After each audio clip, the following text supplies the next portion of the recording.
Good afternoon. You have signaled by your presence at this luncheon that your minds are open to the perspective of Canada's disability rights community on the questions of euthanasia and assisted suicide, and I thank you for that. You are too few among many. To bring as much clarity as I can to this subject in 5 minutes, I'm going to focus on 3 straightforward questions. Who are we?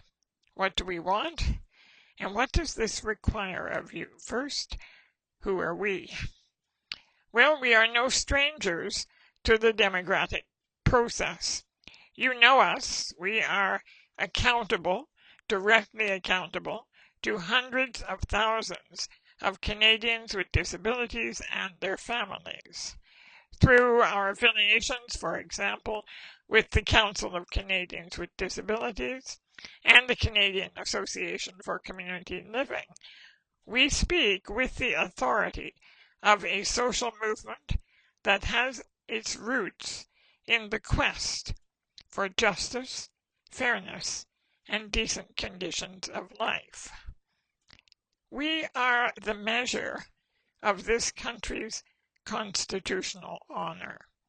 Please do not relegate us to the margins of this country's governance. What do we want? We want you to understand what dignity is and what it is not. Look around you. Do you not see dignity in this room? Here we are in the center block, being heard.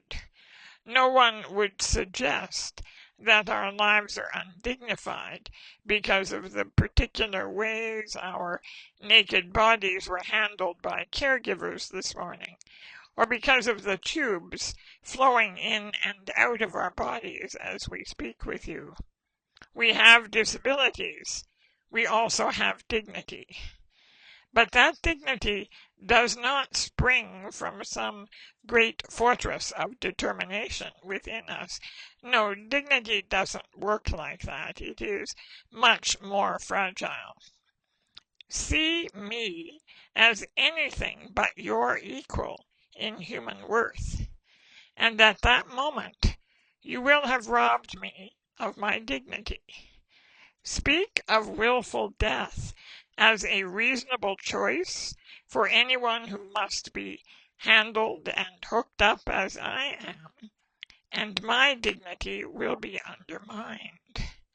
This is not some trivial conceit, for my dignity is utterly bound up with your respect for my way of life. It is not solitary, it is social. My dignity doesn't come from inside of me. It comes from you in relation to me. What does this understanding require of you in the context of a discussion of assisted suicide and euthanasia? The answer? Moral courage and leadership. As legislators, your decisions about assisted suicide must be grounded not in fear, but in truth and principle. Leadership demands that you resist the soundbite claim that this is a simple issue of choice. It is not. The claim that we should do for loved ones what we do for sick animals, we should not. The claim that safeguards work, they do not. Give us more than 5 minutes of your time, and we will explain why.